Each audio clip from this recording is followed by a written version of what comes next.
What's up, everybody? I'm Dave Miranda, and this is episode 127 of Just Give Me 5. Hope you guys are doing great. Continue to be amazing. We got an awesome show lined up for you today. But first things first, I need you to hit that like button, I need you to hit that subscribe, and I need you to spread the word about Just Give Me 5, all right? Now, if you see behind me, we are in the lovely San Diego, California. Weather is like 58 degrees right now. Nothing like Phoenix, Arizona at the moment, and we will take every minute of it. I promise you that. But if you guys caught episode 126, you saw we had none other than the one and only Diva Danielle. And let me tell you, that girl is an absolute inspiration. You know, she is a hero to many. And I just really enjoyed hearing her story, you know, just from her, you know, getting in radio. That story alone was hilarious, actually. And, you know, just working on the Morning Madhouse show on Power back in the day. Then, you know, obviously her scare with cancer and her just being a warrior and a survivor and just pushing through. And it's just so fascinating, man. And she's, you know, her comedy. I mean, the girl just does it all, man. And she's just a really good human being. And we were so honored to have her on the show. So make sure you guys watch episode 126. All right.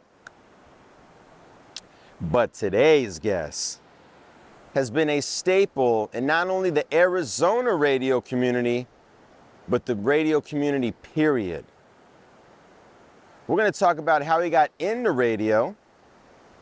We're also going to talk about some of the radio shows he's been a part of, including the legendary Friday Night Flavas, his bond with his cousin, Gabriel Iglesias, aka Fluffy, some memorable moments, and so much more. So ladies and gentlemen, without further ado, I present to you, Chino.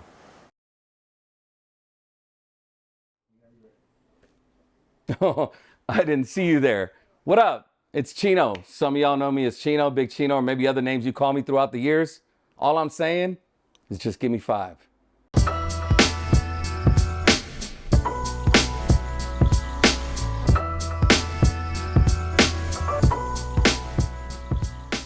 Oh man, do we have enough time? We got enough tape? We here. You know, I grew up in Boyle Heights in East LA in a time where music was important. I think for my dad being a musician, he was a singer in Mexico. Gotcha. I had that influence. I also had the influence of my older siblings, my 2 sisters. One was kind of into that rocker phase. The other one was kind of into Madonna. Okay. Right? So I had that going on. And then everywhere I turned in my neighborhood, there were different characters. It was like I was in a, have you ever seen the movie In the Heights?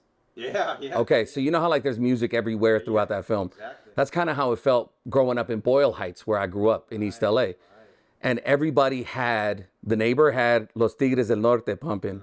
A dude probably on something, sitting on top of his truck playing Carlos Santana's Abraxas all day long. Okay. And there was a little radio station by the name of 1580 K-Day. Yeah, man. And that was my introduction to hip hop. And I couldn't turn back. I was obsessed. Right. I was absolutely obsessed with the moment. And it kind of just snowballed into something where I said, I need this in my life. I need to do this. And it was this, to make a long story short, this constant fight with my parents, who, as you know, first generation Mexican American, you got to work hard. You got to have a respectable job. Yeah.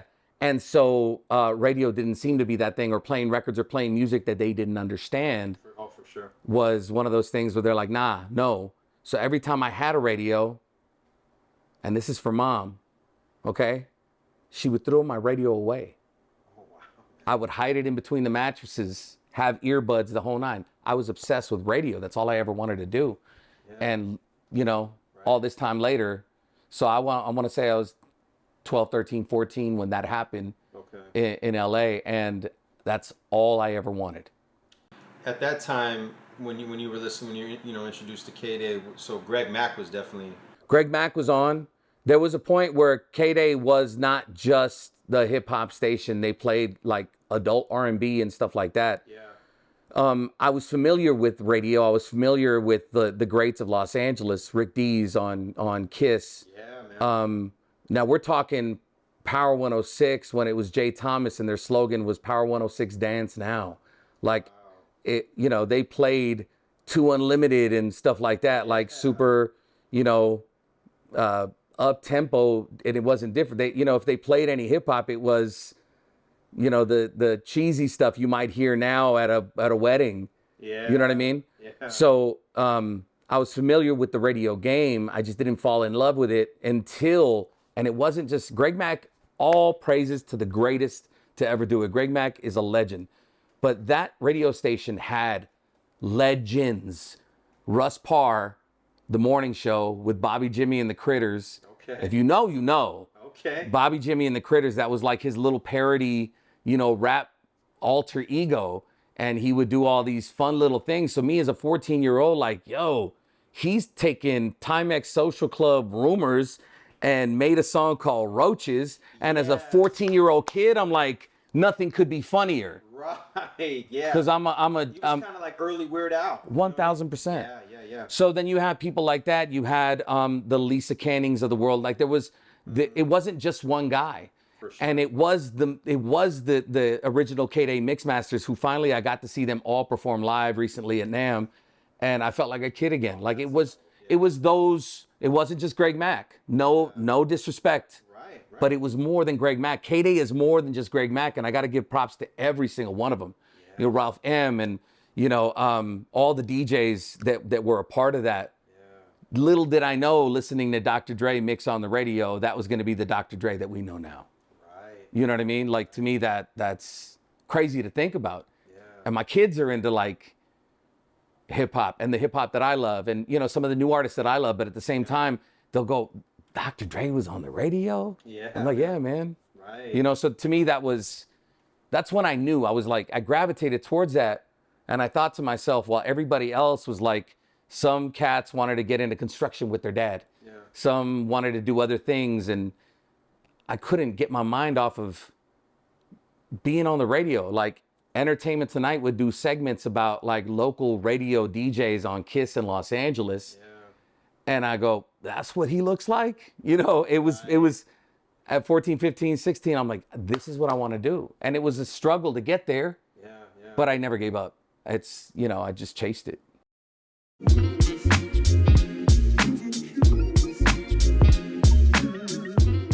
Getting there was not the easiest. Okay. Getting to radio, growing up in Los Angeles. See, I was born in San Diego, raised in LA. So getting to radio in LA when now in this moment, 92.3 The Beat and Power 106 were juggernauts. Yeah. Absolute monsters. Now let's not discredit 102.7 KISS FM, the top 40 station, had been for a very long time. But and this was the time when 92.3 when Theo was on. Theo was on. Yeah, man. Rest in peace, Captain G. Mm-hmm. You know, the House Party. Shout out to PJ Butta. Yeah, shout out to everybody that's been a part of that crew. I was absolutely obsessed with radio throughout the years, and you know, I tried to chase it through college and realized that college wasn't the way to get into the radio game. Mm-hmm. So what I ended up doing was show up wherever they were. Okay. Right? You and I have an affinity, a love for Janet Jackson. Mm-hmm. April 9th, 1994, I'm standing outside the Great Western Forum while 92.3 The Beat is in the parking lot. April 9th happens to be my birthday. That's the same day that Janet is there. Wow. Same night, I think she pulled Shaquille up on stage. Okay. It could have been someone. And maybe I'm mixing my dates together. Okay. But I remember it was PJ like, yo, is anybody's birthday today? I got these tickets. Yeah. I get to go inside. It's my birthday. Let me go. You know, so I would show up to the events. Yeah. I would bombard them. Look, this is how old I am.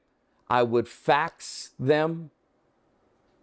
I'm going to let that sink in. You're right. There was a show on The Beat.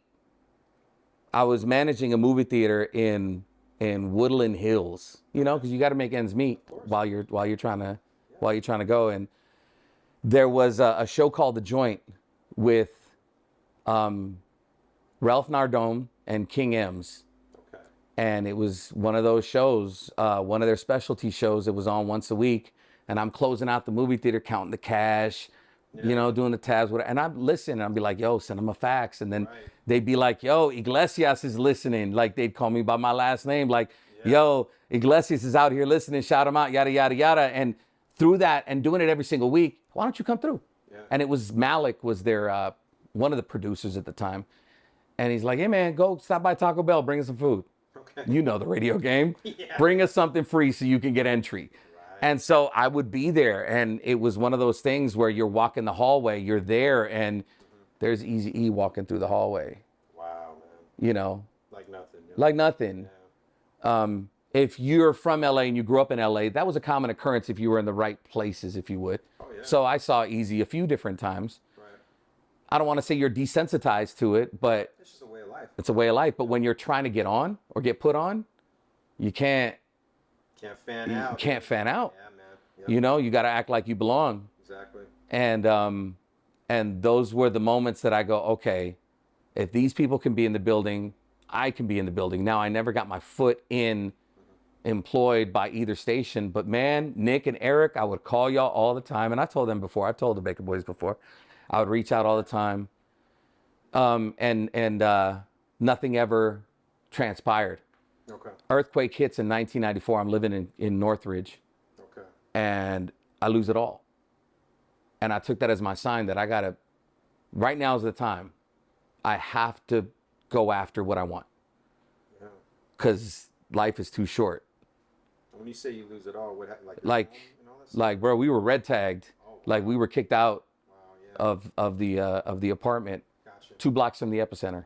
Oh man, yeah. And so I decided, I said, if I'm gonna do anything, I'm gonna go back home. Which I grew up in LA, but I was born in San Diego. I was born in Escondido, and I always had a love for San Diego. There's no place like San Diego, man. And so I came home to San Diego, went to Palomar College, and found out that they had they had a cable radio station that was just getting an AM signal at the time. Wow. And I said, that's it. That's my in. I need to learn, Yeah. because I'm not going to learn from somebody that's not answering the phone for me. Right. So this station was an alternative station, but if you worked hard enough, they gave you your own slot. You can create your own show and do your own thing. Okay. And I was obsessed because I had access. Yeah. I had access, and all these other little specialty shows that were on the station, I would call up and do different little voices and just mess with them, just because I was like, yo, it's this easy? Right. Because everybody's trying to do their own thing. And it was a college station. Ain't nobody calling a college station. Yeah. Yeah. So a year later, I ended up building my own show, called it The Session. Okay. And that was after the Arsonist song, The Session. Shout out to Destroy. Yeah. I've never told him that. I've never told Destroy that. I've had a couple quick combos with him. Yeah, man. And because of the Arsonist, and I was so obsessed with hip hop, Yeah. bro. You and I and everyone else you've had on this show has had their own journey with hip hop. I was obsessed with it, and I couldn't wait to get my hands on a vinyl, a CD, a cassette tape, or something to listen to something. And while trying to figure out a name for a show, we came up with The Session, and we would DJ and have, I'm not trying to hurt anybody's feelings, but horrible freestyles come through, because everybody was just trying to get on, man. Right. And it was like nobody was who they are now. Of course. Of course. Back then, it was like, if I listen to, Yeah. if I could find a tape of some of these MCs that are now maybe even not rapping anymore, but They out of time. they at a time with the woo, Right. it was kind of a little tough. But I think we were all kind of growing and learning. And so I got to do that show, and we started to make flyers. Yeah. And we started to grow and build, and it was an AM signal that covered the North County of San Diego. Okay. And there was one station in San Diego at the time that was playing high energy type of music, top 40, stuff like that. Yeah. And I ended up getting a phone call from somebody one day going, hey, what are you doing? Who's this? So how'd you get my info? And it was the APD and music director of Z90 at the time in San Diego, the one station. Wow.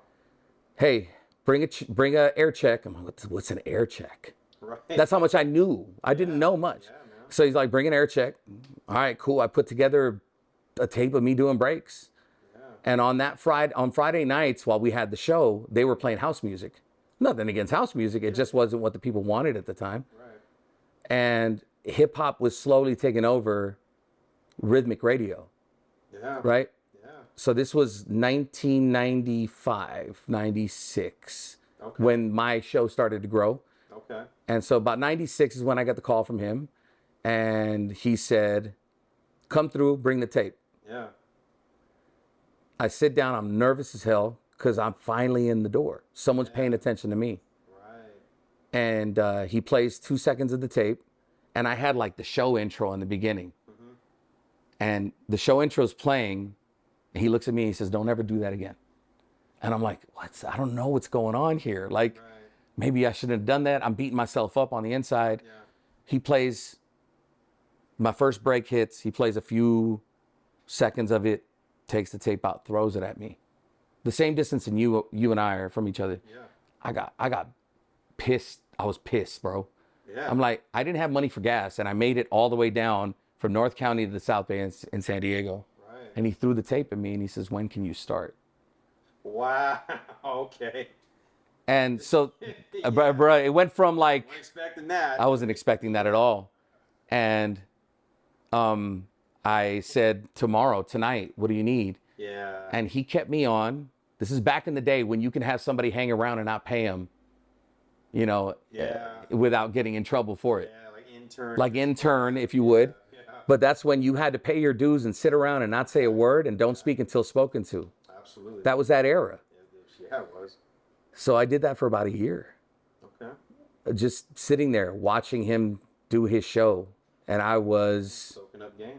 not just soaking up game, but thinking about that right now, the opportunity for a kid that wasn't supposed to make it out of Boyle Heights Yeah, man. to be sitting there going, I'm one person away from being behind that microphone. Yeah. And he's the one that's in control. So I'm going to do whatever I got to do. If I learned anything from my dad, is work hard for what you want. Yeah. And Show up. You got to show up. Gotta show up. And so I showed up to a point that it got me in trouble with my 9 to 5. Oh, But, okay. Yeah. you know, Yeah. I ended up getting on doing weekends, hosting a show with one of the greatest DJs to ever do it, DJ Rags out of San Diego. The dude's a legend, and he knows it but doesn't know it. Okay. One of my favorite people in the world, man. Angry old man. Yeah, I'm talking to you. Yeah. And just the talent of DJs around the time, and at the same time, Death Row, Bad Boy, Jermaine Dupri, all this like all that's coming together, and it's becoming a thing, and it's taking over radio. Right. And I'm growing, doing weekends on this station, to one day they go, hey, can you come in? It was like Halloween, and it was like the following year, it's probably 97. Yeah. 97, hey, Halloween, show up to the station, wear your station polo. All right, cool. Came to the station. I pull up, and they're like, so, Monday, you start mornings. Mornings, man. Like, wow. What? People wait damn near their whole careers to start mornings. Wow. And it was the best and worst morning show ever. Okay. I'll be the first to say it, because we didn't know what we were doing. What we did and what we were great at is, like, if you get a good DJ and a good hype man in a club or at a party or at an event or at a rally or whatever, to keep the people going, we caught lightning in a bottle. Okay. And it was me, and it was, he's known as, he was known then as DJ Style, Mark Cruz, Analog, and DJ Rags, and it was the three of us, and it was, he at the time went by Boogie, so it was Chino and Boogie in the morning, and we played music and just talked shit. That's all we did. Wow. There was no structure, there was no coaching, there was no, hey, this is how you do this, and what happened was our greatest ally and our greatest asset was the music. Yeah. It was so hot at the time, and nobody was doing it in San Diego. Yeah. Now, the Baker Boys were doing it in LA, Right. right? Right. Everybody in LA every city had their thing, that somebody was doing something. Because wasn't DJ Jam and Rectangle from San Diego? Yes, but they went off to do other things, man. Legends. Right, of course. Legends. They went off and did their thing. Like went to go DJ for Warren G, eventually Jam. What up, Dooney? He went off to go DJ for Death Row. Really, not just Snoop, but like he was any and everywhere, right? Absolutely. So now, mind you, it wasn't just the morning show that was blowing up. It was the whole station was blowing up, and it was a vibe, and it was. But I think the lack of coaching, the lack of opportunity, it was kids leading kids that led to the quick demise of it all. Okay. So we had our run, and it was fun. Yeah. But when you don't have anyone leading you, Yeah. and I didn't know the game, I didn't know the business, bro. I just got in. Yeah, for sure. My key card just started working, and no leadership leads you to a point where you gotta figure it out. Absolutely. And so I end up getting let go as they restructure and they move another show in place and whatever. And that's when I had some time to really dwell on it. Like, do I want to continue with this? Hell yeah. Yeah. And there were opportunities, and I chased Arizona to a point where I drove my air check to Charlie Weddle on a Friday. Yeah. A Friday about noon. Shout out to DJ Rags. He's the one that allowed me to come to his studio and put the tape together. And my girlfriend at the time, my wife now, and I, we got in the car and we drove to Arizona, never been to Arizona before. Wow, man. Bro, we was on MapQuest papers trying to, you know what I mean? Like, me and him were just talking about that. trying to figure that out. Okay, we go this way and we go that way. And we pull up and it's 5 o'clock on the dot. It's a Friday. So Power 92 at the time jumps in the mix. And as we pull up, and I want to give credit to Minnie Salas, who's the one that said, you got to come get this night show. Nice, man. And so Minnie Salas, who was with me here in San Diego, ended up going over there. She did middays at Power 92. And I remember pulling up to the station. It was 631 North First Avenue right there. They called it the Crack House. Crack House, man. Pulled up, parked the car. Minnie comes out to the front and she's like, oh yeah, Charlie, but he's on the air. I'll give it to him. And I see Charlie come out the side of the building. I'm not going to put you on blast, but I'm going to put you on blast. Lights a cigarette. Charlie! Yeah. turns around. And I'm like, all right, it's like that. If I went through sitting in that studio with that other dude for months trying to get on, I can wait. Right.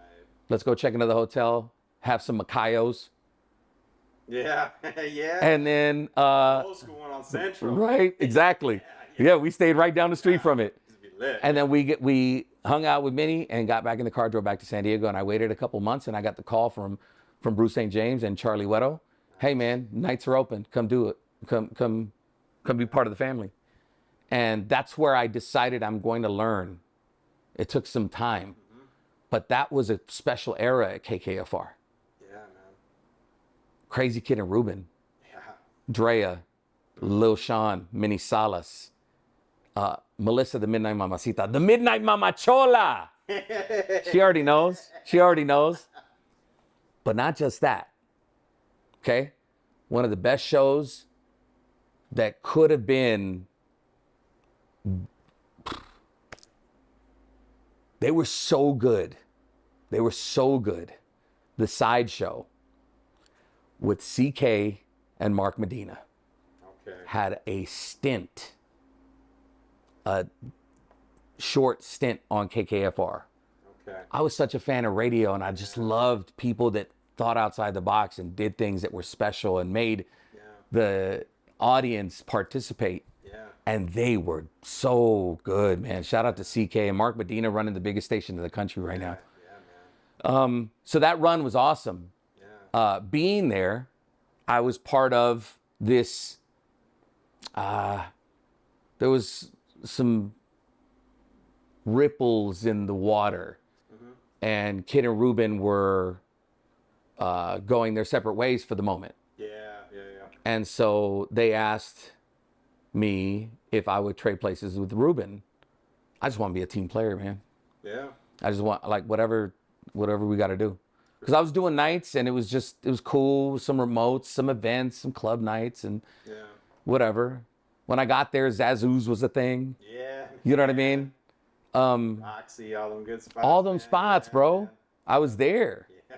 I was there. I was young. My wife, she wasn't my wife yet, but she was still back here in school. Yeah. And so I was free to do whatever, go wherever, and just explore and involve myself in however I can involve myself, right? And they said, hey, we're going to put him at night. We're going to put you on with Kid. And I'm like, okay. And that's where I learned how to follow. Yeah. I've never been one to follow. I think it's to a detriment. Yeah. I've always had to lead the team, not, on the playground or whatever. Right. So I had to learn how to follow because it wasn't my show. It was Kid's show. Yeah. And it was fun, but after a while, they wanted to put them back together. Okay. And that left me the odd man out Yeah. because they had already brought someone in to do nights. Yeah.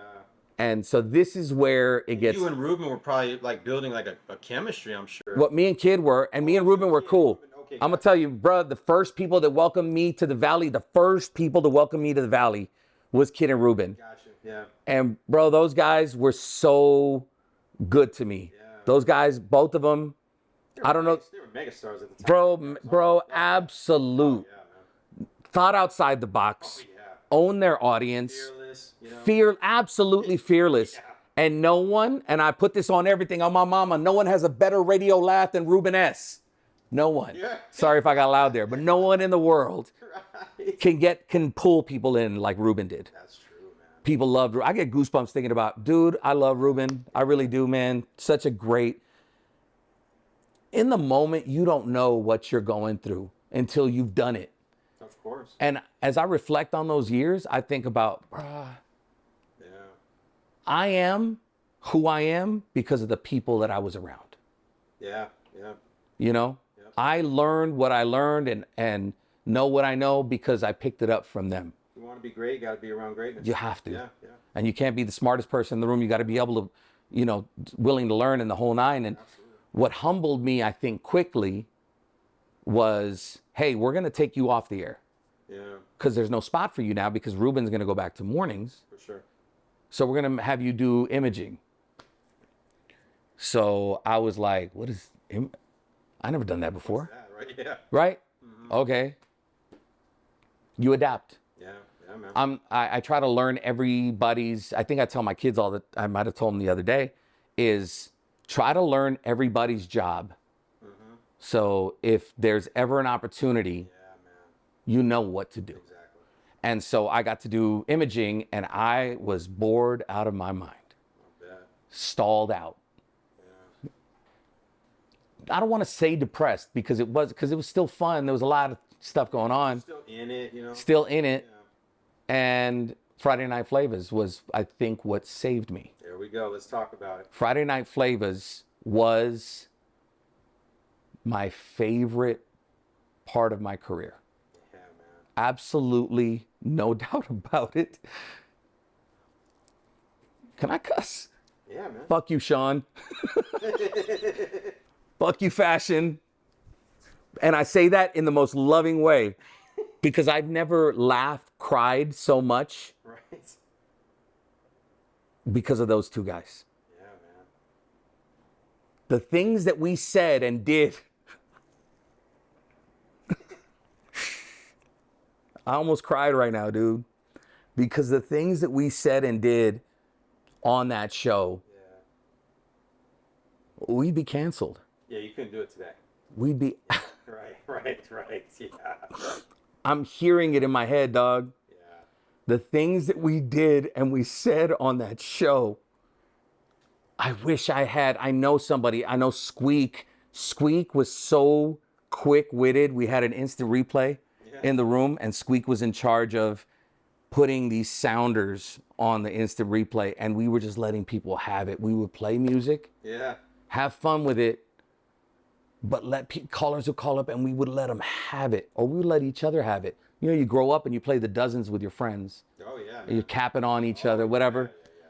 Man, Oh yeah, man. if you could not take it, if you could not take it, Yeah, dude. you didn't belong.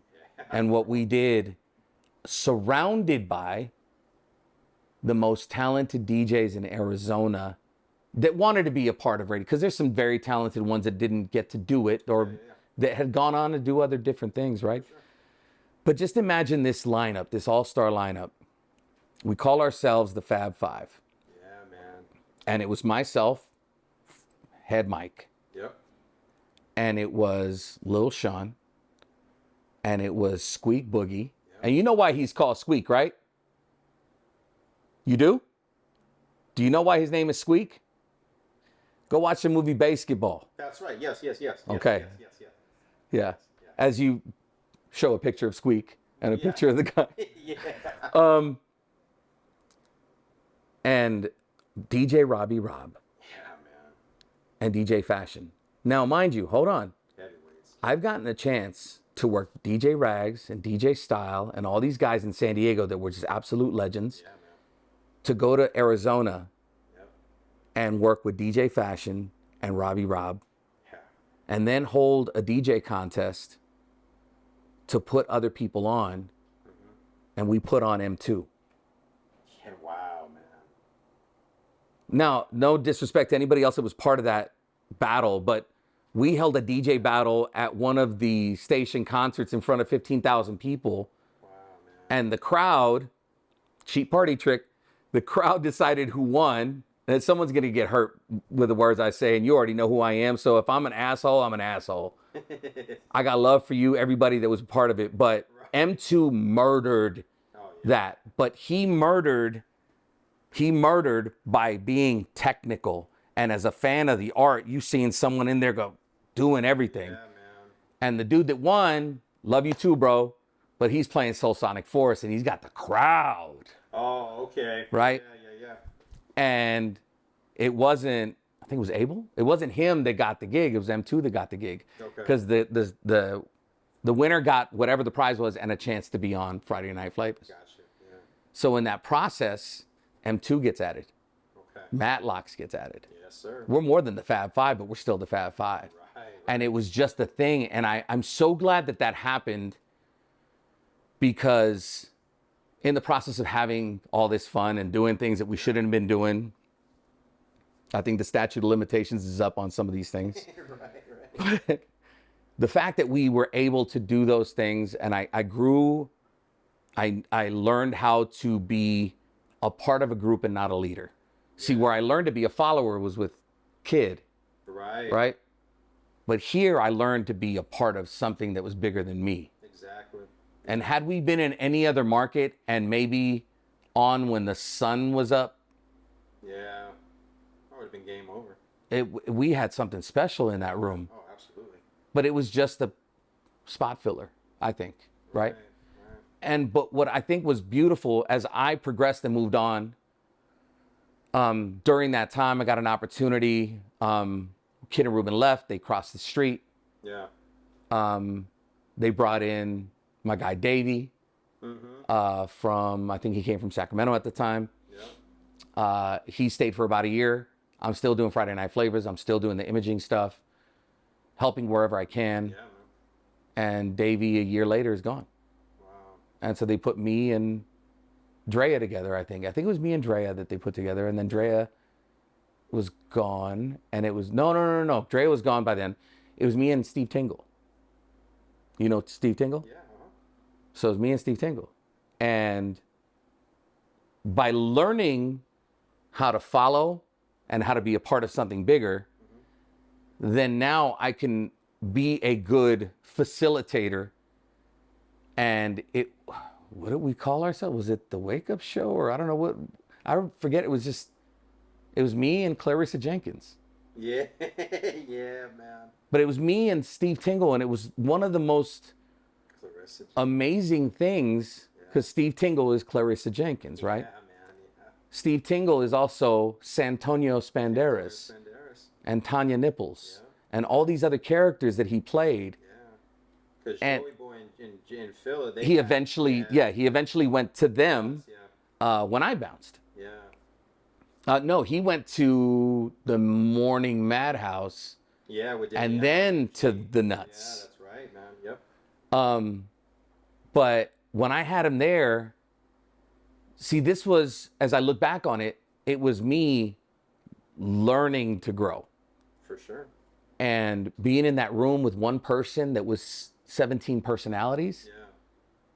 I learned to dish the ball. Absolutely. I learned to be the assist leader. I wasn't the one scoring, man. Yeah. He was the one scoring, dude. Now, mind you, I'm surrounded by talent. Yep. And Steve Tingle, now in Chicago, one of my favorite people in the world. We still talk, once a month at least. And that dude should have been on SNL. Yeah. That guy should have been on something, but he's happy. He's good, Shoulda, coulda, woulda, whatever.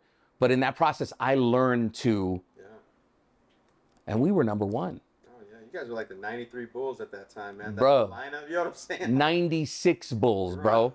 Because let's not forget, that station was stacked. It was, man. The Nuts in the afternoon, right? And shout out to Big Willie, rest in peace, Big Willie. Yeah. There was a lot of great talent that came through that station, man. Absolutely. If anything, Bruce knew how to pick talent. He did, man. Bruce picked talent and said, go. Yeah. Didn't really tell him, he wanted people to be themselves. Yeah. And for me, I was so young and trying to learn who I was that I've always said, man, don't ever wear another man's hat or shoes. That's true. You can't ever be someone else. You have to be yourself. Exactly. And so I'm in the process of trying to learn who I am. And I think by that time that I'm working with Tingle, I was finding myself. Yeah, man. And number one, bro, I'm telling you, never in my wildest dreams. See, back in San Diego, we were number one, but it was just lightning in a bottle. Yeah, for sure. Here, I was working with a megastar, and I'm just doing whatever I can to keep the show on time, do whatever I got to do. Yeah. And riding that, happy as can be, get married, new house, and get a phone call. Hey, man, we're going to let you go. Wow. What? Yeah. I'm driving to the station. No hard feelings. It is what it is. I get the business. Right. But I'm driving to the station to help out, set up for our station anniversary show. Oh, wow. Dodge Theater, I think, is what it, whatever it is now. Arizona, whatever it's called. Federal, I think it's yeah. And I'm like, what? Well, word got out that I was being replaced, and research showed that they needed a bigger show. In the moment, I'm ready to whoop some ass. Yeah. As an adult who's evolved and grown, I get it. Yeah. It's entertainment. It is what it is. Exactly. But that was my fire that kept me in Phoenix, and I didn't take any outside jobs so I can cross the street and bury KKFR. And that's what we did when I went and I joined Kid and Ruben, and I joined Super Snake, and I joined Karina, and I can't forget who was that was doing nights at the time. Yeah. And it was Mark Medina that said, hey, bro, what's good? Yeah. What are you going to do? Hey, man, my contract states I can't work for anybody else. Right. And so I fought to get out of that, got out of it, crossed the street, took overnights. Yeah. Number one morning show to overnights. Right. Because I had one thing in mind. Yeah. Yeah. I learned who I was. Right. And I think I've always been confident. Mm-hmm. Some might say I'm cocky, but confident is where I'm at. Absolutely. And all I wanted to do was win. And all I wanted to do was outwork whoever was in front of me. Yeah, man. And so when I get to that station, 104.7 Kiss FM, the night guy goes, you're here to replace me, aren't you? He doesn't say hi. Wow, he just knew. Yeah. And I'm like, bro, I'm here to work. Let's work. Yeah. Nice to meet you. And I sat there for 6 months doing overnights. Live. Yeah. None of this voice track, whatever. Yeah. You know, it was the turn of the century, and people were still working overnights in radio stations, and I was in there, and I did that for like 5-6 months. Yeah. It's like Rocky IV. You were in Russia training to fight Drago. My guy. You know what I mean? But I'm the one that will break you, because as the story goes, we broke things down. No, we had fun, man. Yeah. And it was such a great crew, you know, and I was leaving a great crew. Yeah. I got nothing but love for Joey, Yeah. for Phila, for everybody that was over there. For sure. But I had to do me. And so, all right, cool. I'm going to come in and I'm going to do nights. And I did nights and APD, MD, and we were facing an uphill battle, but because of the people that I was surrounded with, bruh, we caught fire. Yeah. And 104.7 Kiss FM was coming out of that adult top 40 era into going, let's just beat them at their own game. Yeah. And that's what we did. Right. To this day, every time I see Neo, that wasn't allowed access across the street. Yeah. Because no one was ever going to play any of his songs. Wow. He comes up to me and he always thanks me because we opened the door for him in the Valley. Exactly. No, I'm not going to take credit for anyone's success. Right. But we had to think outside the box if we were going to beat a juggernaut. Absolutely. And we went in and we did our thing. Nice. We absolutely did our thing. So that run at 104.7 Kiss FM was special because I got to be, I don't want to say the low man, but while Kid and Ruben, once again, owning shit in mornings and Super Snake owning in afternoons, I'm in there helping Mark Medina put that station together, and that promotions team just being everywhere. Like, we went old school radio with it. Yeah. We went we went to their events and set up stages in front of their nightclubs. Yeah, I remember that. And took their nightclub from them. Yeah. We deboed their nightclub from them. Yeah. And and I love every single one of them. I work with some of them now. Right. But I remember them sitting across, and we're talking about CBNC here. And we were invited by the owner. Yeah. He said, hey, come be part of this. It's their night, but be a part of this, because there was an artist there. I don't even, Eve or somebody. Yeah. And we put up a stage, and we were mixing, big speakers facing the line of people. Yeah. And everybody over there in their power jerseys. Yeah. Once again, it comes down to leadership. Yeah. And I'm not saying that none of them were leaders, but nobody was like, hey, let's do the same and face it against them. Let's have a sound clash or something. Yeah. I'm standing there with Mark Medina going, yo, they look defeated. Yeah. Because they didn't expect us to show up. Right, they gracefully bowed out. Yeah. And we're like, yo, we're onto something. Yeah. And the next weekend, that club was ours. Nice. And we just went in and bullied our way through.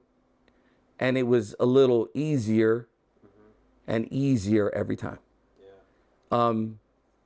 Now, I want to respectfully say, no hard feelings, no ill will towards everyone. This is just, I'm stating facts as things happened, right? Of course, yeah. But in the moment, there was a lot of, I don't mess with him. Oh, no, I don't talk to him anymore. Right. The days of that in radio, they don't exist, man. Oh, man. But that was special. Yeah. That was special. I've been at radio events in other markets. People know no names, no cities, fist fights. Yeah. Blood, like just because that's passion. Absolutely. And this was nothing like that. Yeah. This was just, hey, let me take your lunch. Yeah. Right. And remember when I said it comes down to leaders? That's Kid. That's Ruben. That's Snake. Yeah. That's Mark Medina. Saying, let's go take their lunch. Yep. And so as I'm evolving as a personality, jock, person, all that. This entire time, I've been surrounded by the greatest people in radio that I've ever known. All of them. At every station, every single one of them. You know? None of us are nothing without each other, I don't think. And that's just my experience. So that was Phoenix was special. I told you this would be long. So we go through the era, we're having fun, everything's all good. I want to say mid 2000s, the station that I was on in San Diego has an opportunity. And I was waiting for an opportunity in Phoenix that never kind of happened. So my wife's pregnant. Yeah. She's from San Diego. And I get an opportunity. Hey, come do mornings with big promises. Yeah. You know, and it was promises that were kind of, I guess, out of the control of the people that were in front of the promises, not the ones making the promises, right? Right.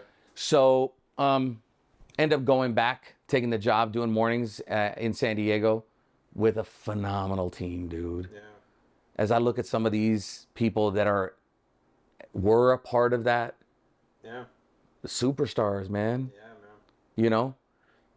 So got to do that, but it was this dream that we can do something big, and there was not a lot behind it. So it was little smoke and mirrors. Things didn't work out the way that I thought they would. Yeah.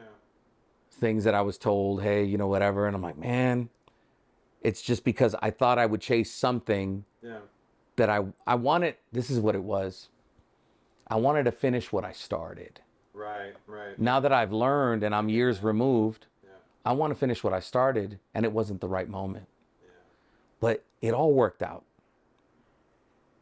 18 months I'm in San Diego.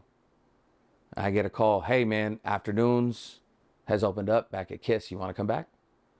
And I told my wife, I said, we already have our kid. He's a year old, maybe. Yeah. We love the Valley, bro. Yeah. Let's go home. Yeah. We still had a home. You know, we were renting out. Luckily, the renters moved out. We were able to get back to our routine. Yeah, yeah. And so we came back, and John, Jay, and Rich are doing mornings on KISS. Yeah.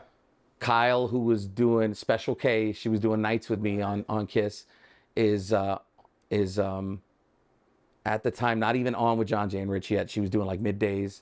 And so, hey, come do afternoons. And Mark Medina, had it not been for him, I don't think I would have become who I am as a personality and understand his ways of thinking. It always comes down to these old school dudes that were in the game early for 14, 15, 16-year-olds. Yeah. You look at guys like Chino. Yeah, man. Like that dude is doing great things, but he got in at 14 or whatever, you know, real super early. It's these cats that got in early that all they wanted to do was this. Exactly. I was the same way. I just didn't get in. For sure. And it took me a while to evolve and whatever, but it was Mark Medina that offered me the opportunity. Yeah, man. And I thought I was going to ride out afternoon drive on KISS 10, 15 years, raise my family, be cool in the Valley. Right. And in the process of that, during my first stint at KISS before I bounced to San Diego, I got an opportunity to voice track, which is do a show for another city from Phoenix the first time around. And that was a station in Denver called KISS 95.7. Okay. And it was a program director that I met at one of these Billboard Music Awards or whatever, met me, whatever. He's like, I like your energy. I like your vibe. Would you be interested in tracking nights? Yeah. A little bit of change. I get to put my stamp on a market. Right. Cool. Let me do that. Yeah.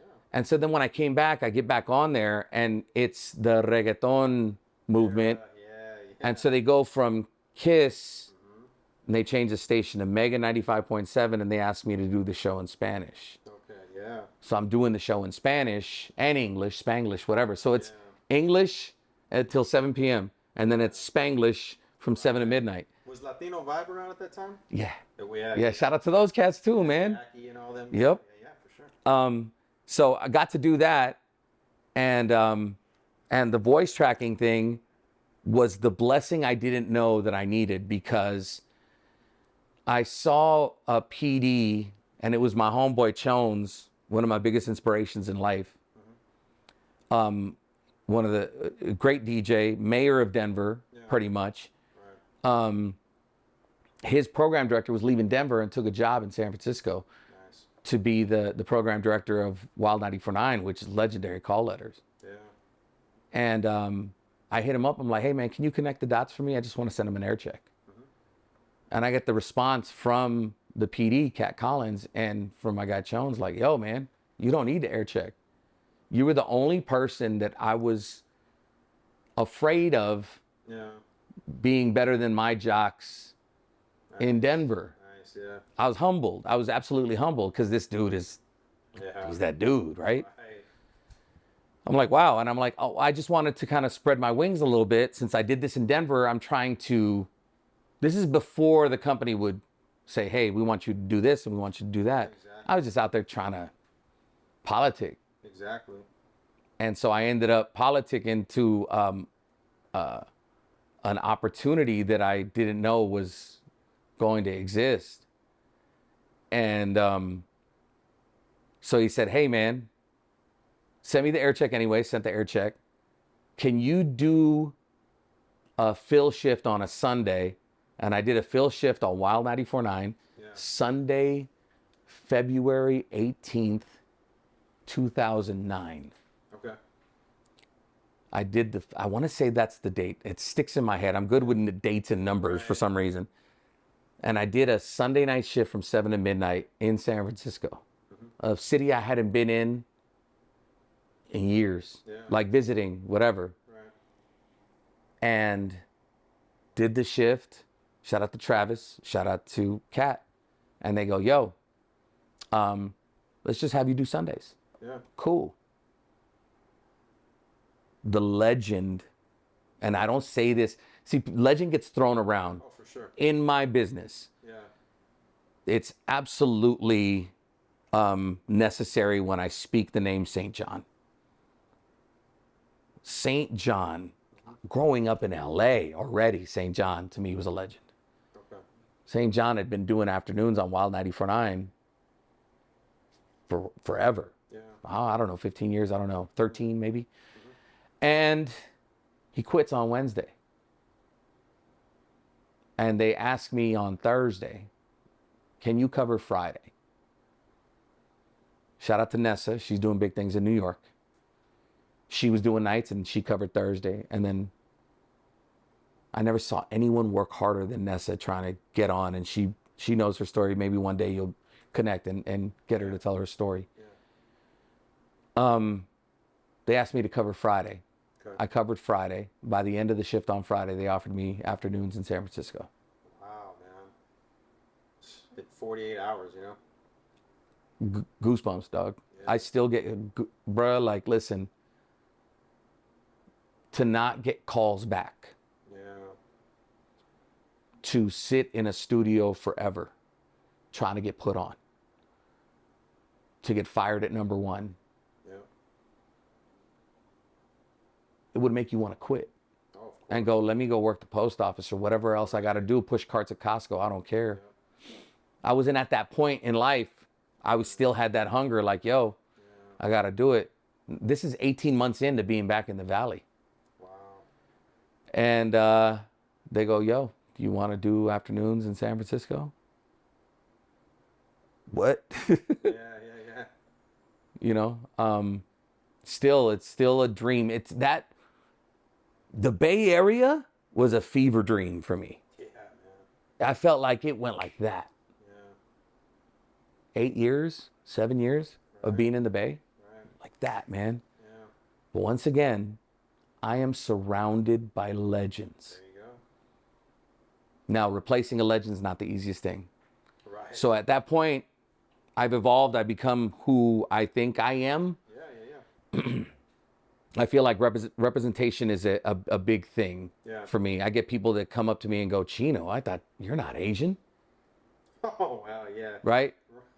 Right. And so maybe if you're Latino, you might understand. Exactly, yeah.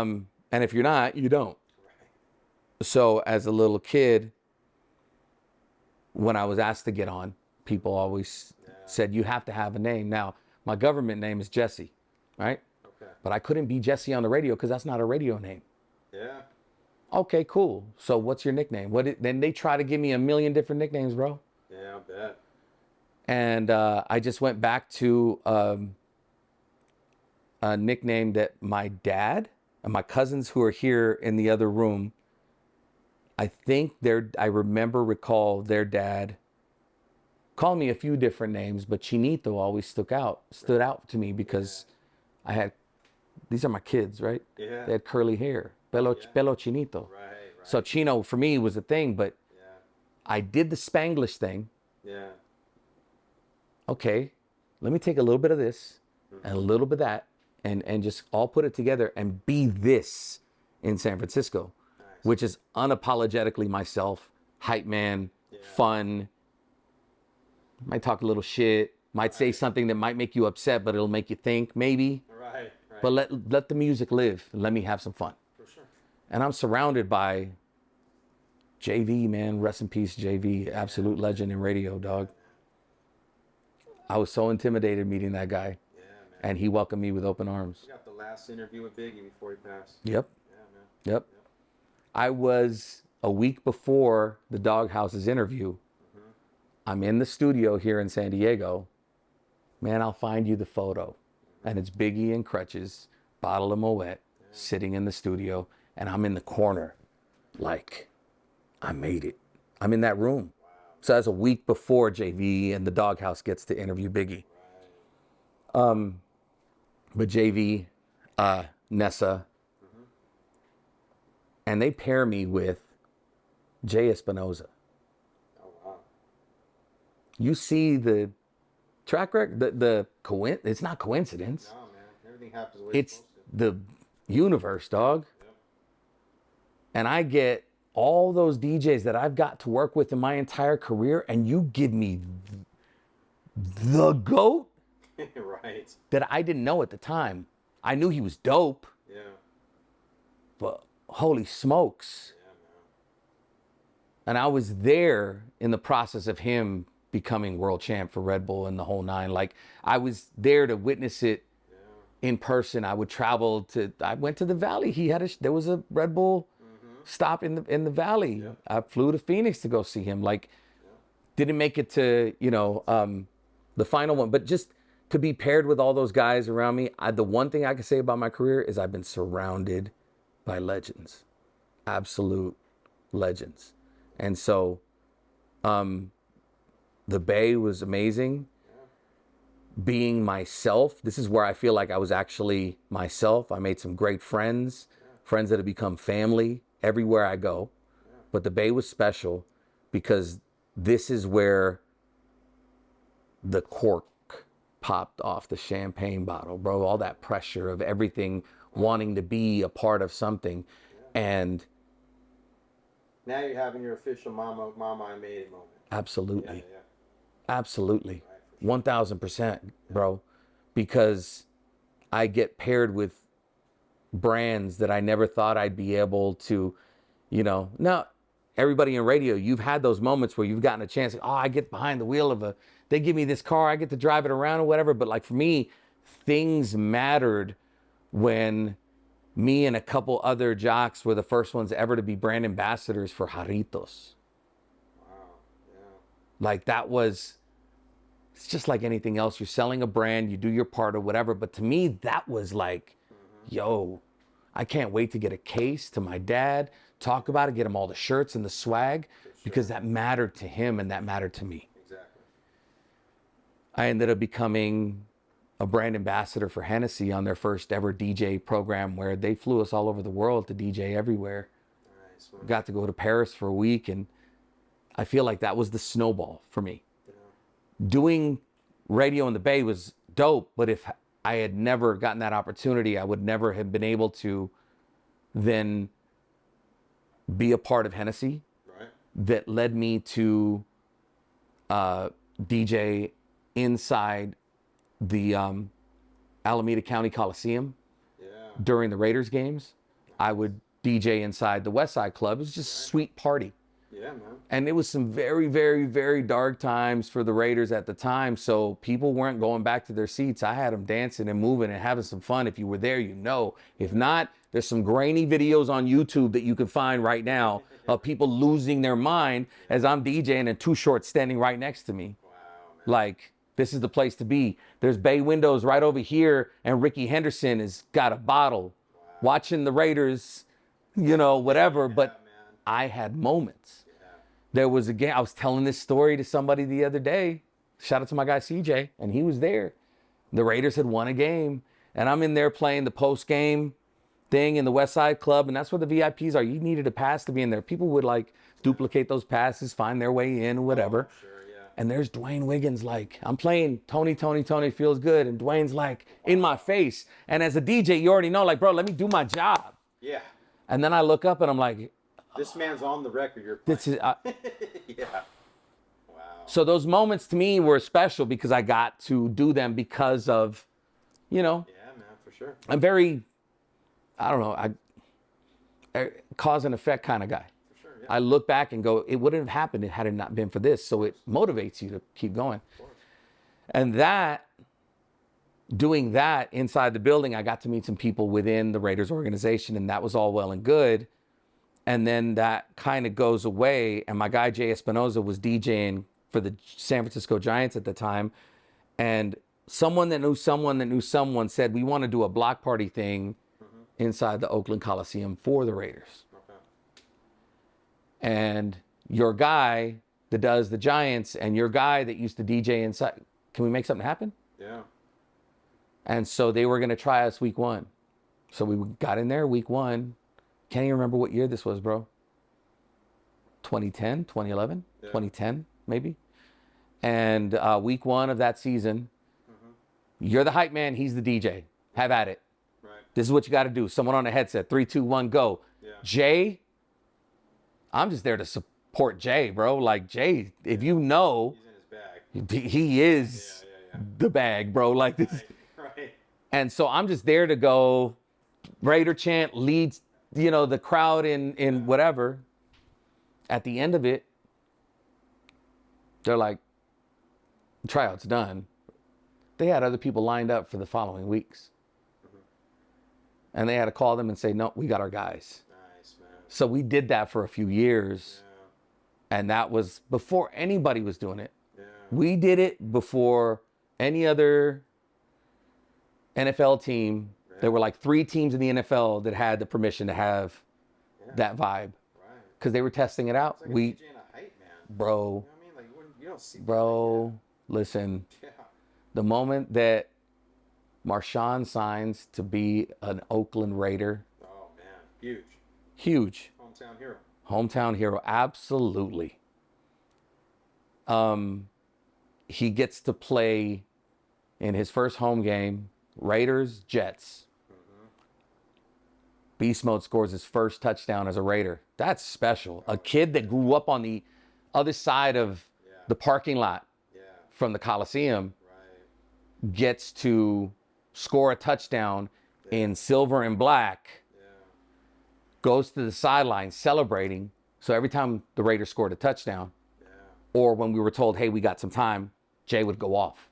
Yeah, man. Jay went off. But because this dude is so, Jay Espinoza is so smart, because it's like, you're able as a DJ, mostly, you should be, to read a crowd and adjust to the crowd. But because that was such a big seminal moment for Marshawn in Oakland, and people said, we're not going to miss this. So the place was packed. Marshawn's a Raider. The place is packed. So Jay knew. I'm not saying, hey, play this or play that. He knew what to do. Right. Jay prepared, bro. Yeah. Jay's built for this DJ game. Yeah. So he's playing Bay Area stuff. And then really goes in on Oakland records. Yeah, man. and there's a commotion in the stadium. And we were told, yo, extended timeout. So that means we, instead of getting 60, 90 seconds to go, because that's all that he would go after every touchdown, we get 2.5 minutes. We get this time to do our thing. We get the extended time. I'm chanting. He's playing. People start to point out, yo, Marshawn's dancing. Yeah, man. Yo, the whole stadium is dancing. Yeah. The Bay Area, we dance a little different. There's something special about, if you ever been to a gig in the Bay, Yeah, man. it's different. If you've never been, I highly recommend. Yeah. Act accordingly, Yeah. but get out there and have a good time, because I guarantee you will. Yeah, man. It's the right DJ and the right vibe. Jay Espinosa was the right vibe for that exact moment. Yeah. Because Marshawn is losing his mind. Now people have seen this video. It's everywhere. And we didn't know we were the NFL game of the week on television nationally. Right. We had no idea. Yeah. We just knew we had an extended timeout. So let's go. Yeah. Block party vibes. That's all we were supposed to do. So that's what we did. For sure. And so the last thing, we're not supposed to say Oakland, because there's this, are they going to leave or not? Yeah. And I'm caught in the moment, just loving it, whatever. And it's Marshawn, bro. Yeah. I can say Raiders, or I can say Oakland, and that's what I did. Yeah. And that's what I got in trouble for it. But I did that, and my phone blew up. Why is people texting me? I'm like, you here at the game? Someone said, my guy Nick texted me, the first guy to text me, he goes, that was perfect timing. I go, what was perfect timing? He's all like, you shouting out Oakland. Yeah. I go, are you here? He's like, nah, I'm at home. He's like, they came back from commercial and it was your voice and Marshawn dancing on the sidelines and the commentators not understanding the celebration, just knowing that he's celebrating. Right, right. That was such a unifying moment for Raiders fans and people of the East Bay, I feel, because there was these rumblings that the Warriors were going to cross the Bay and go to San Francisco, and the Raiders were going to leave. Right. There was always this talk. Yeah. And for someone like Marshawn, now, once again, I take no credit for it whatsoever. I was just a part of it. Yeah. Had it not been for Marshawn becoming a Raider, scoring his first touchdown in his first home game, and Jay Espinosa knowing his assignment, bro, we wouldn't have had that. That, to me, every time it comes across my feed on TikTok or whatever, I'm scrolling and it pops up. Yo, give us some credit. Tag Jay Espinosa or something. But that still gives me chills. Because that is, to me, a seminal moment in Bay Area sports history. A local kid comes home and is unapologetically himself in celebration. Mom, look at me. I'm in my backyard gigging, losing it.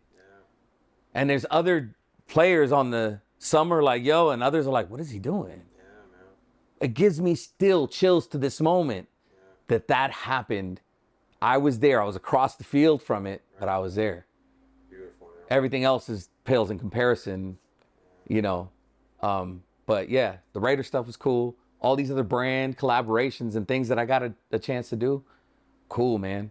But it wouldn't have happened had I not progressed and gone to the Bay. And then did the afternoon gig thing for a while, and I was looking for a challenge. And I got an opportunity to either come back down to San Diego or take a morning gig in San Francisco. And I took a chance on the San Francisco morning gig with one of my favorite people in the world, Christy James. And it was like that San Diego situation where I had gone back and they said, hey, we're going to do big things. And then they pulled the rug. And that's what happened. They pulled the rug. But as I've done this in my career, I couldn't have done it without the support of my wife. I couldn't have done it without the support of my kids, who have to pick up and go. So as things ended in San Francisco, I was asked, where do you want to go? Hey, there's this people are reaching out to me. There's that. Yeah. My kids are tweens to younger, right? Yeah. And I think to myself, I got to do what they want.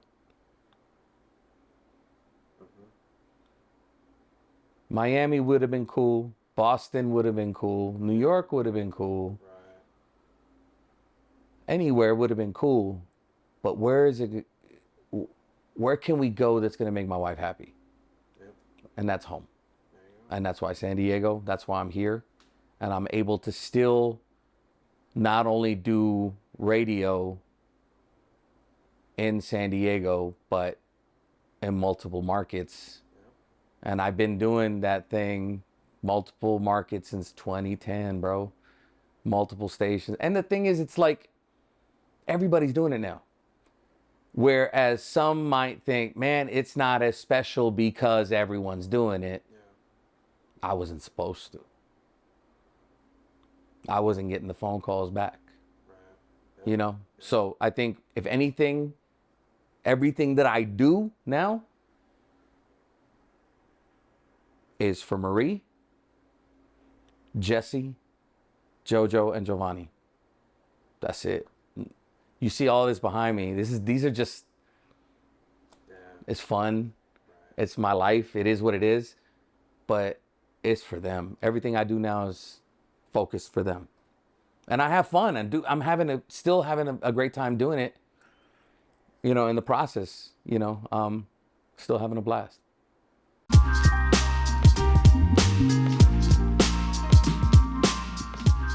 If anything, all I've ever done is watch Gabriel Iglesias become a megastar. And all I've ever wanted to do was support any and everything that he does. Yeah. I try to surround my kids with people in all walks of life that are successful at what they do. So they can look at that and go, cool, he worked hard. Look at Dave go. Yeah. Right. Look at this thing that he started, an idea, and it grew to become something where my guy's on TV now. Yeah. Right. Right? Mm-hmm. Everybody that sits here across from you believes that. Maybe I'm the first one to say it on tape. But I believe that. Follow your passion. So I think with Gabriel, he's always surrounded himself with good people. And I just wanted to always be there to support. So as far as anything that I've ever worked on with him, we've killed a few buffets together. Okay, yeah. Right. I'm with it. We've, if you're from the Valley and you went to go see Gabriel at the Improv in Tempe, know that every single time we cross the street and go kill some greasy Tonys, if you know, you know. Yes, sir. But if me and Gabriel have ever worked on anything, he's always been supportive of me. We have a very good relationship as far as understanding what we both go through in different aspects of entertainment, although his is much bigger and different than mine is. Yeah. I gotta say that, if anything, I gotta be the proudest cousin ever, because we didn't grow up together. Discovering each other when I had to introduce a comedian on stage at a lowrider car show at the Madhouse on McDowell one year, I didn't know Gabriel existed. Wow. That's how many of us there are. You want me to show you how many of us there are as Iglesias? I bet you there's some of them hanging in the hallways here. Is anybody here? No, they're all asleep. So if anything, I've always just wanted to be his biggest supporter, right? And as his shows grew and the things that he did became bigger, how can I help you? Yeah. I've never asked for anything, but how can I help you? Right. And, whenever you go to a Fluffy show, before the show, as you're walking in, you hear music being played. That's me. And intermission between the openers and when Gabriel hits the stage, that's me. Yeah. So I get to provide a vibe, Yeah. you know. I don't want to say secretly because I'll say it, man. Like, yeah, I get to do that for my cousin with the same last name.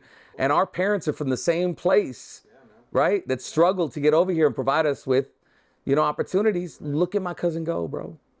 I get to be this little tiny part of everything he does. And I had the blessing. He texted me before his biggest show of his life was at Dodger Stadium, the Netflix special. Absolutely. He texted me, he says, do you want to watch the show or do you want to work? Yeah. Wow. Bro, I used to sneak into Dodger Stadium as a kid. Yeah, man. Let's do it.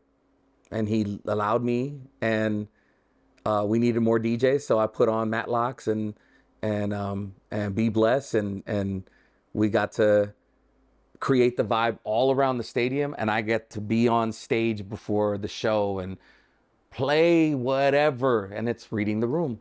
Yeah. So I'm playing, bro. The early birds get there, I'm playing lowrider oldies, talking to the crowd. I'm playing some Selena. People are up and dancing. I'm playing a little bit of hip hop. I'm playing a little bit of 80s, 90s, whatever. And I'm having a blast. They're handing me beers, the stage hands. Now, I don't know if this matters to you that's watching, because maybe you didn't grow up in LA. But imagine growing up a fan of, or not even necessarily a fan, but the Dodgers were it when I was a kid. The Dodgers, the Lakers, even the Raiders when they were in LA. And to have one of the reps come up to me, and now we're in a stage in the outfield facing 65,000 people. Yeah. And this is before the show even starts. They go, hey, man, you got the mic. Announce the Dodgers won. Bro, what? Wow. So I get to do that at Dodger Stadium. Wow, man. Yeah. And I'm like, all honor to Vin Scully. Yeah. But your Los Angeles Dodgers had just beaten, I don't remember who it was, but in the moment, I'm like, don't stutter, don't stutter, don't stutter, don't mess this up, don't stutter. Right. And I got to do that. Yeah, so, dope. And I wouldn't have been able to do that had it not been for my cousin. For sure. So, yeah, if anything, we work, and when we work on stuff, it's, hey, man, I'm going to grab so-and-so. I'm going to, you want, I'll get you this, or whatever, you know. We'll go out, we'll eat, we'll go to the movies, stuff like that. You know, he's the best uncle to my kids, bro.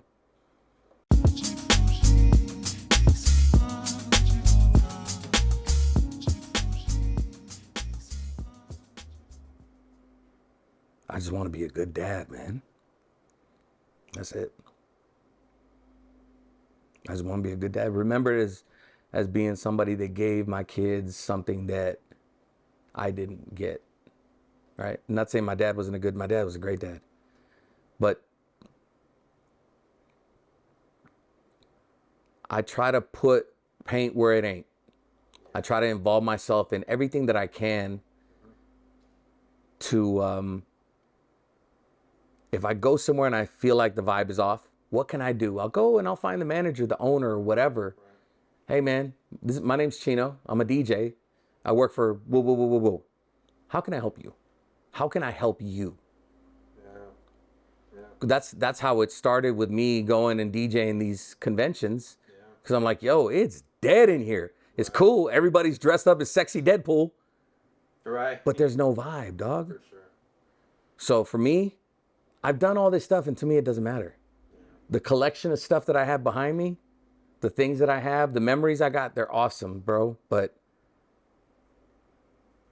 I just want to give my kids the opportunities that I wish I had. That's it.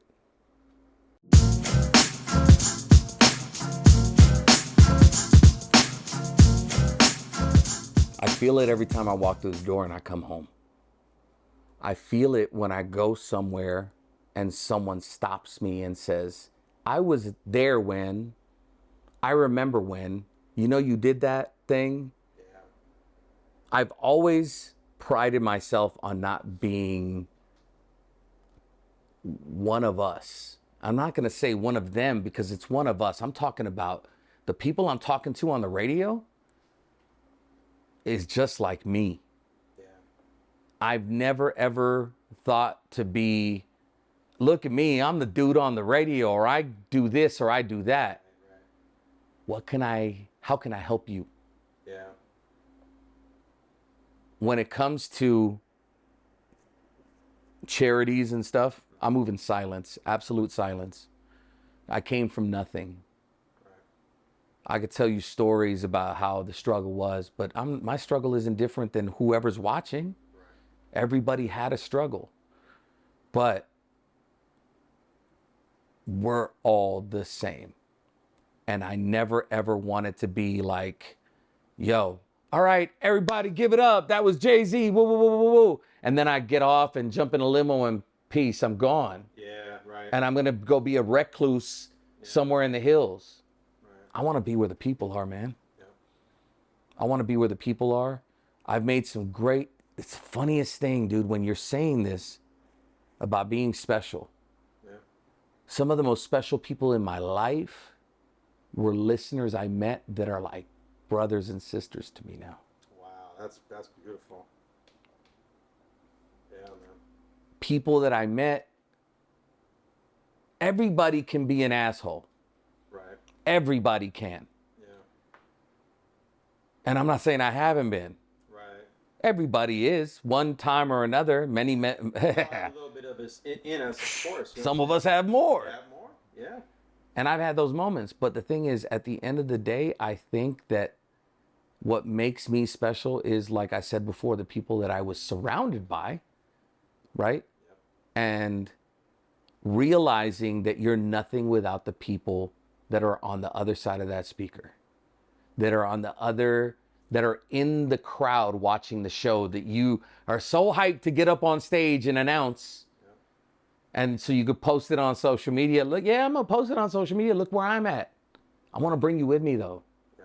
I don't post it on social media so I can go, look at me. Right. I post it so I can say, come with me. Mm-hmm. I wasn't supposed to be there. I was not. Remember, my mom would throw my radios away, dog. Yeah. You know? Yeah. Someone gave me the best compliment the other day because I was running late. Shout out to Hayes. Hayes told me, as I said, hey man, I'm going to be a little late. Just a heads up. So I'm going to record some stuff ahead of time, just whatever. I end up getting there on time. And I'm like, hey man, I made it. He goes, there was never doubt in my mind. Someone that has a passion for what we do, like you, would never let time get in the way. Nice. Nice. Yeah. That was just genuine. Yeah. You're just telling the truth. Yeah. Yeah. Nice. So for me, I think special is nothing if you don't treat people right. So for me, it's the people that I surround myself with and the person that you are when the microphone is off. You know, when the camera's off. Right. Who are you? How do you treat people? That's what I pride myself in. And making sure that these crumb snatchers that I'm raising, that they understand the torch is in their hands. Give it a few years, the torch is in their hands. I don't want you to be a radio DJ. I want you to own the radio station. Right. You know? Yeah.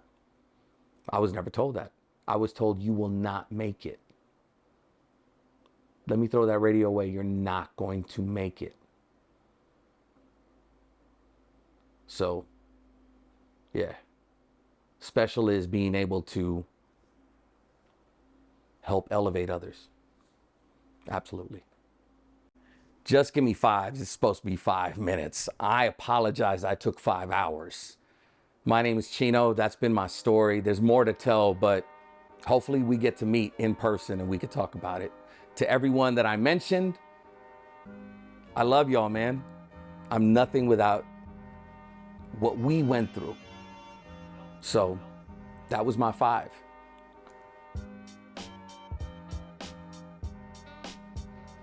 And there you have it.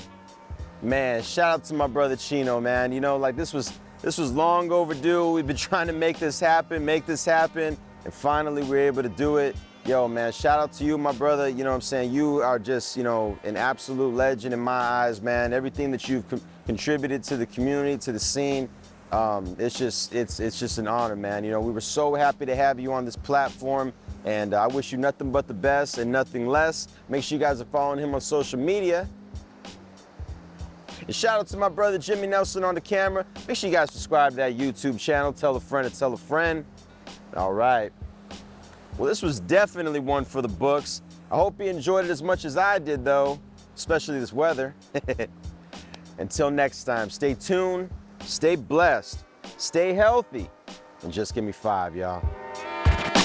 Everything you get, you got to work hard. I had to